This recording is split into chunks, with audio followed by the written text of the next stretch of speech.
Good afternoon, everybody. I'm the 100 Proof Newshound, and we're here with another episode of the 100 Years and More Show. Today, it's a biographical episode, and one of our continuing series of pioneers of the automotive industry. But this one, he's got the coolest name of anybody in the automobile industry, and that's Ransom E. Olds, E for Eli. That's REO Oldsmobile. He's the founder of the Olds Motor Company, REO Speed Wagon, and you get the picture.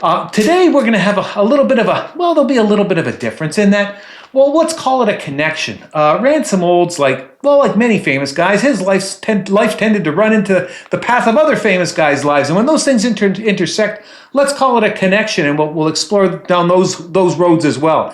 And through our episode today, you'll be put in touch with everything from automobile racing to the Rolling Stones, and we'll bring it all together at the end. Well, with our normal themed cocktail, this one being a frozen one, which I'm sure you're going to like. So, without further ado, make sure you like and subscribe. It's important to the development of the channel, so hit those buttons right now, and off we go into the Ransom Olds story. Well, Ransom Olds, born in 1864 in Ohio. Imagine that. A Midwestern guy born in the 1860s. That seems to be everybody that we've been dealing with here, be it William C. Durant or Walter P. Chrysler. They all come from Middle America. That's where things were happening in the early 20th century. Now, he grows up in Cleveland, but as a young man moves to Lansing and goes to high school in Lansing. And in our continuing series of valuing of a good college education, once again, Ransom P. Olds drops out of high school. He drops out of high school to learn at the foot of the master, who in this particular time happens to be his father, who runs a machining business. It changes its name shortly thereafter to Olds and Engineering, and he goes in to learn the production of, well, what else? Steam engines, because that's what's powering America in the late 19th century.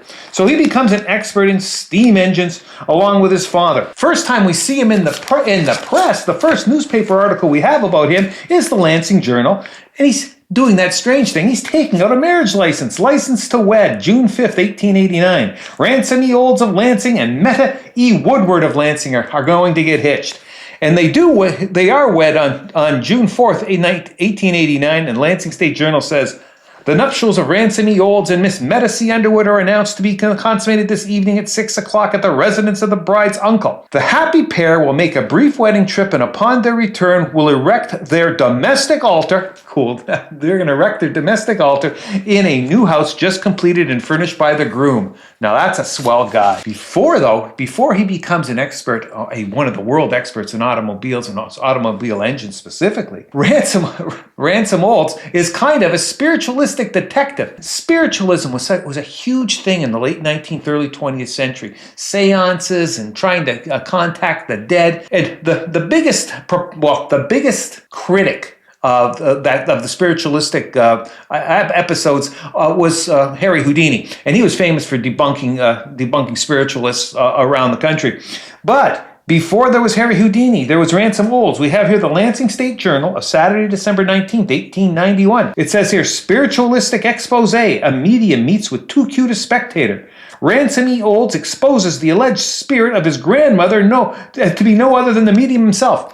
They held a seance at his house. The medium shows up. He's got the flowing robes and the cabinets and such. And so Olds asks him to contact his deceased mother. And just as he's about to hear from his mom, Olds flips on the lights, opens up the cabinet, and who's in there? None other than the medium himself, who apologizes, but continues in his profession, according to the article. So it takes a lot. It takes a lot. If you're one of the faithful, I guess it takes a lot to debunk it in your eyes. Now, Ransom Olds, like most of the entrepreneurs in the automobile industry in the early 20th century, is a self-taught engineer. And here he is on July 29th, 1891 in the Lansing Journal.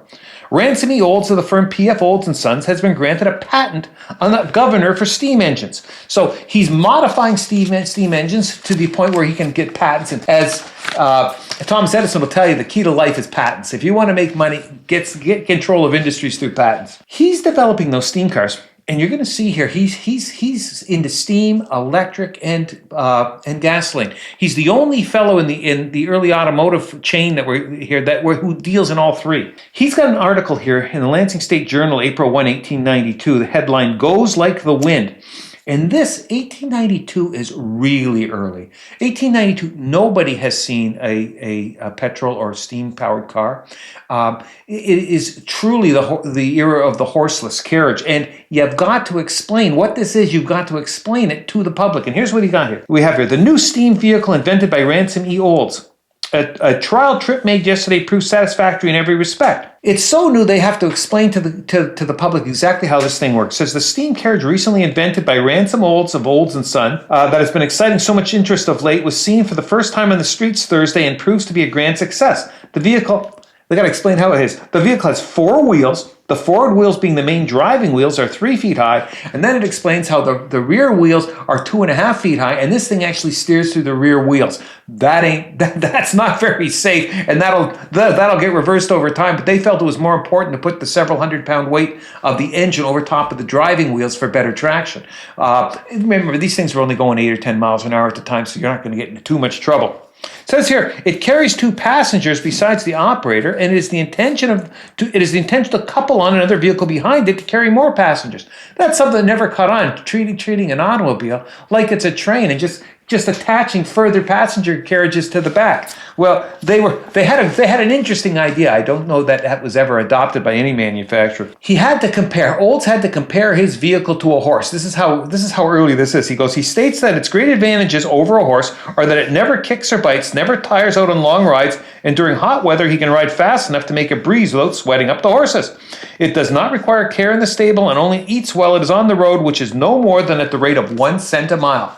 So about 30 cents a mile. Let's see, we're a little more efficient than that today, but it doesn't seem that crazy to spend 30 cents to travel a mile in your automobile. And how fast were they going at the time? Well, here we have an article in the Lansing Journal, August 28, 1896. It says, Ransom E. Olds worked out his horseless carriage on the racetrack at the Central Michigan Fairgrounds yesterday. The carriage easily made the circuit of the half-mile track in 2 minutes. So 4 minutes a mile, so he's going 15 miles an hour, which is pretty kick-butt good for 1896. Now, like all automobile manufacturers, he got involved in racing.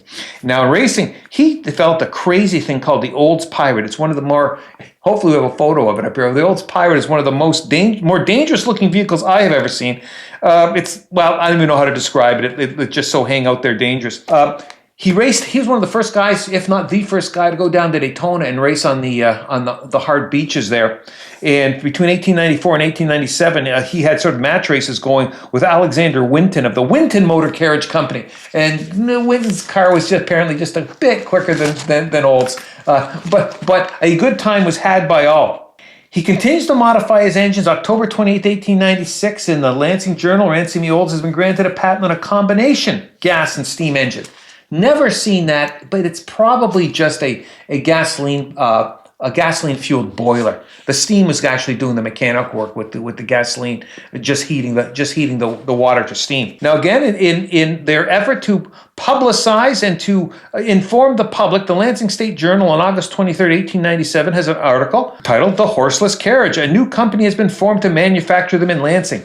And what happened was in 1897, Ransom Olds decided to put all his eggs in one basket and concentrate on the development of automobiles. And so it is noted here that it will be called the Olds Motor Vehicle Company. They noted that several orders already for the new enterprise are on order, and the vehicle has been thoroughly tested and is a perfect success. I love the boosterism of early newspapers. None of that cynicism that we have today. Not only is the machine good, it's perfect in every detail. They note that, it says here, at present the carriages will be manufactured at the factory of Olds and Son, River Street, but in the near future, they're going to build a new facility. It was also noted that yesterday afternoon, Mr. Old made the trip home from Grand Ledge 12 miles in 1 hour and 15 minutes at an expense of only 4 cents for fuel. No trouble whatsoever was experienced in climbing or descending the steep hill about halfway to Grand Ledge. That was one of the things. Early steam engines and early automobile engines had tremendous torque. They're large engines, large cylinders. They top out about 800 RPMs, but they had incredible low-end torque, so hills were no problem for them.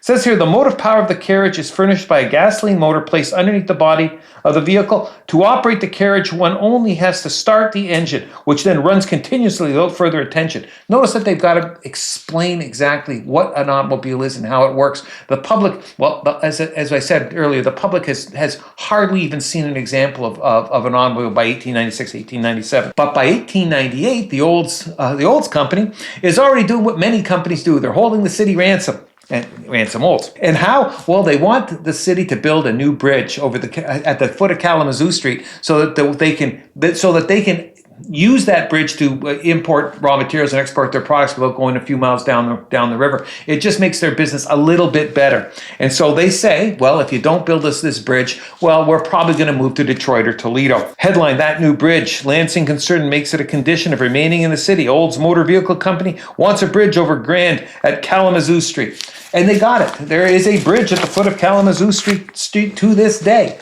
And the Olds Company did hang around for a bit, but they eventually settled. Well, you're going to see they're going to be down in Detroit very quickly. Now, in 1899, it's noted that, the headline in the Lansing State Journal is Olds Works changes hands, establishment to be greatly increased. What we had here is, what often happened in early automobile manufacturing. You had engineers with no money and then rich guys with no engineering experience. They need both. Ransom Olds is going to furnish the company with his engineering expertise and production expertise. And Samuel L. Smith, a lumber and copper baron and one of the richest men in Michigan, is going to provide the cash. It says capitalization of $500,000, which is like $15 million today. Operation on large scale, immense demand for Olds gasoline engines to manufacture motor vehicles, etc. They were one of the leading manufacturers of automobile engines, also steam engines of any kind. But they decided that they were going to concentrate at this point in time purely on the manufacture of automobiles. And to that end, they needed the money of Samuel O. Smith. Now, things are going splendidly for the company until the morning of March 9th, 1901, when their Detroit factory burns to the ground. Headline here in the Lansing Journal, March 11th, 1901, Olds factory to be rebuilt. Loss by fire was about $75,000. Insurance was $45,000. 4 men were injured, one of them seriously. At that point in time, the Olds Company had developed as many as 11 individual automobiles. They had examples of steam, gas, and electric. And the fire actually, nobody likes the fire. The fire actually helped them focus. And after the fire, they decided only to concentrate on one particular type of vehicle. A small, inexpensive vehicle that was the Olds Runabout. It kind of looks like a sleigh. Anyways, it says here, the plans for the company with respect to the manner in which it will take care of the great business which it was enjoying have not matured. Mr. Scott expressed, the opinion this morning was that the Lansing plant will be enlarged in order to handle the stationary engine business, while temporary quarters will be secured in Detroit to handle the automobile business until the factory is rebuilt. And it was noted in the Detroit Free Press of April 4th, 1901, that the Lansing branch is caring for all gasoline engine orders, and by the middle of this month, Mr. Olds says the temporary plant Detroit will be turning out 10 complete automobiles a day. Now, the curved dash runabout was a hit. It was a big hit. It began selling immediately. And we have an article here in the Detroit Free Press, October 20th, 1901. The evolution of the automobile, and it's focusing totally on Ransom Olds.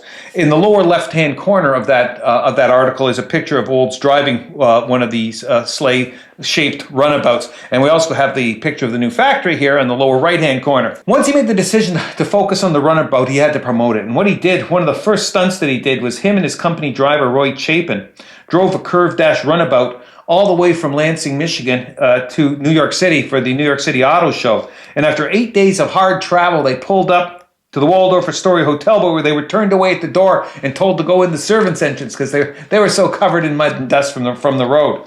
But it was a hit at the auto show. It sold for $650, which is around $2,200 today. About 600 were sold in 1901, with 3,000 being sold in 1902 and 4,000 in 1904. And this was the first automobile ever put on a production line, a moving production line for assembly. This predates by 6 or 7 years the Ford Model T. Now, Henry Ford would perfect it and be able to turn out multiple tons of cars. But this was the first time a car was assembled in an assembly line manner in a way that was it was an efficient use of time and materials. Now, on January 6, 1904, something Well, totally unexpected happens. Headline in the Saginaw News: Olds quits his motor company. General manager will retire and go to California for the winter. Well, what happens a lot is, remember we've got that tension between the engineers and the money men. And you got Samuel Smith in charge of the money. Well, Samuel Smith retires and his ne'er-do-well son, I'm just calling that, Frederick L. Smith, his son takes over. And he does not get along with Ransom Olds. And seeing how Olds, being the man he is, being the founder of the company and the man with all the knowledge, basically tells Smith to take a hike, and he effectively retires. At least, well, he has allowed himself to be bought out. It says here, it is announced that Ransom E. Olds, the inventor of the Oldsmobile and Olds Motor, has retired from the position of general manager of the Olds Motor Works, manufacturer of the Oldsmobile in Lansing and Detroit. Mr. Olds retains his financial interest in the company, but the general management will be in the hands of Frederick L. Smith. So he's stepping down, but they haven't finalized the deal to buy him out. They'll do that shortly. And what do you think he'll do? Well, he'll do what every other guy in the automotive industry did in the early 20th century. He'll just go and start building his own cars. It's amazing. They must not have had very effective non-competition clauses in the contracts of the day, because the Times Herald of Port Huron, Michigan, on November 4th, 1904 announces, "We'll build auto cars." Ransom E. Olds, president of the REO Car Company, recently organized in this city with a capital of $1 million, said Thursday that the company expects to turn out 3,000 cars during the coming year. So they're gonna start about halfway of what the Olds company is turning out on the Oldsmobiles there. Orders for material have been based on this estimate. The roof of the first of the mammoth buildings that are being erected by the company will be completed next week. Things got done fast in the early 20th century. From idea to construction to making cars was all done often in less than a year.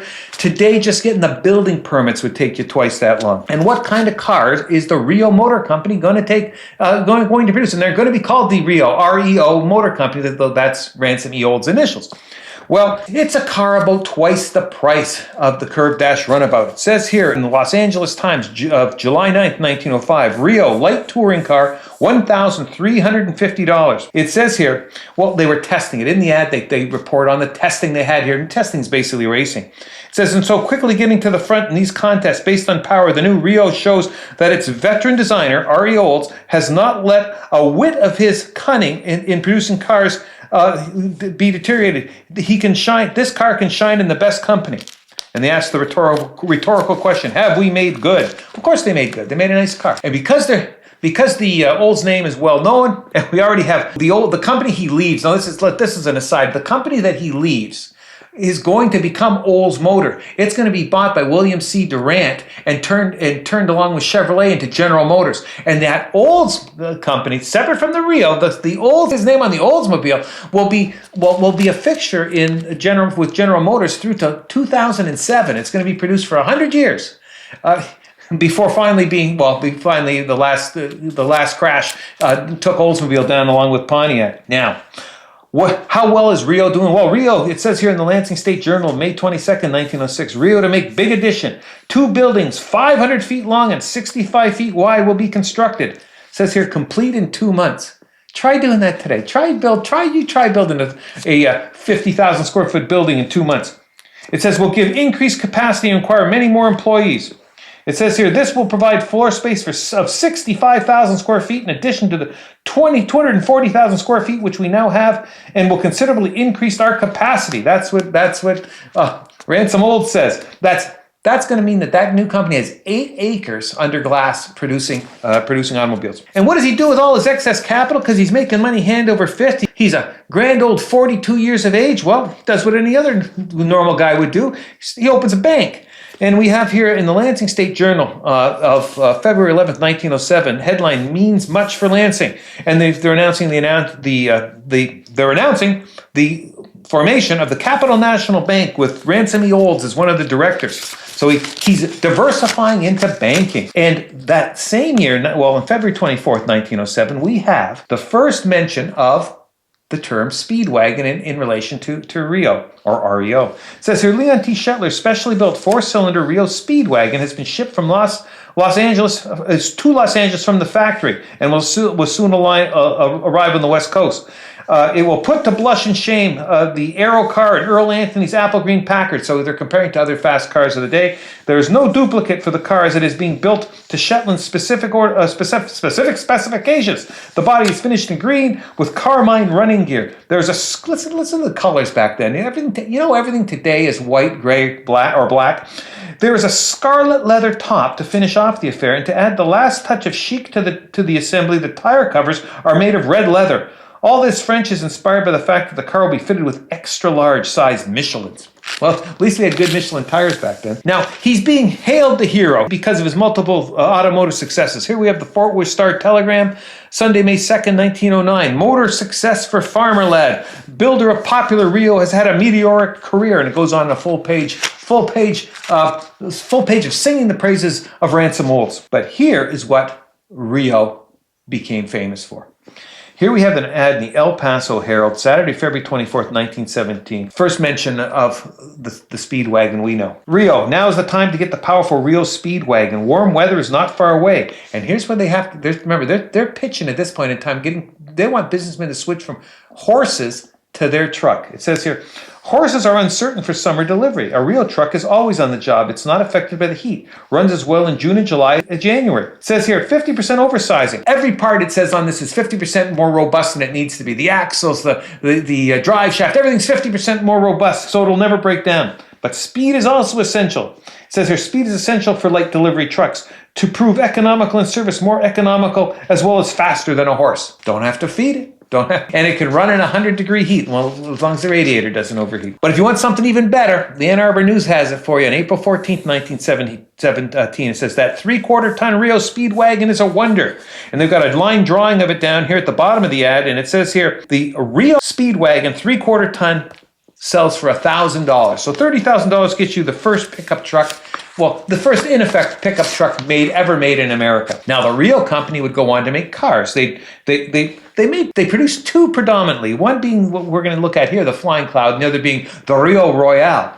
But anyways, what they were really good at, what Reo was really good at, was advertising. And this kind of advertising campaign I have not seen in early 20th century automobiles. It was basically, it was a full-on assault, coast to coast, day after day, up until the introduction of the automobile. And here it is.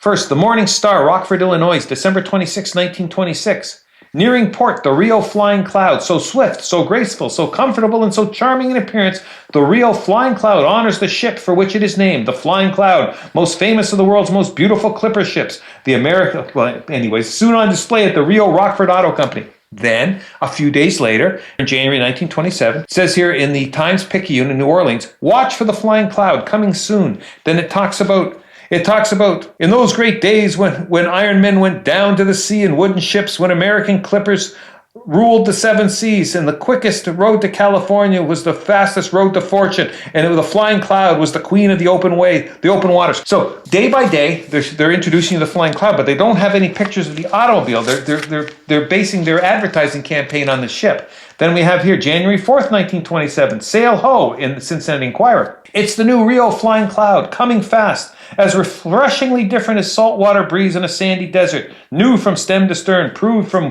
wheels to top, but still not showing the car. Then January 14th, the new Reo Flying Cloud. Have you seen it? Apparently not. I can't see one in any of these ads. New from stem to stern. See it at the auto show. There's where it's being introduced on January 17th. So day by day, all across the country, building up the introduction of the Reo Flying Cloud. And finally, the Houston Post on Sunday, May 1st, sail through the roaring 40s with us. Big clipper ship, and then actually the first picture we get of the Flying Cloud Brougham actually looks kind of stodgy. But apparently it was very well made and actually sold pretty well. And Reo would continue to make cars until 1936, when they'd make the last of the Reo Royales. You should roll your R's when you say Reo Royale. Anyways, they made good cars, but they made better trucks. With all that money, he's going to do what a lot of guys do. He's going to put it into land initially. He goes to Florida and he buys, 37,000 acres of land in just north of Tampa. It's in the middle of town now. Imagine what it would be worth. That's 58 square miles. He buys 58 square miles, and they're going to make that into a community called Oldsmar, which is Olds the name plus Mar for marine. And the headline in the Evening Leader of Tarpon Springs, Florida, November 2nd, 1916, is Oldsmar name of new safety harbor town. It's noted that Mr. Pearson announced yesterday that Oldsmar, the new town which is to be built by the company, will point where the Great West Coast Road crosses the tracks of the Tampa and Gulf Central Railroad.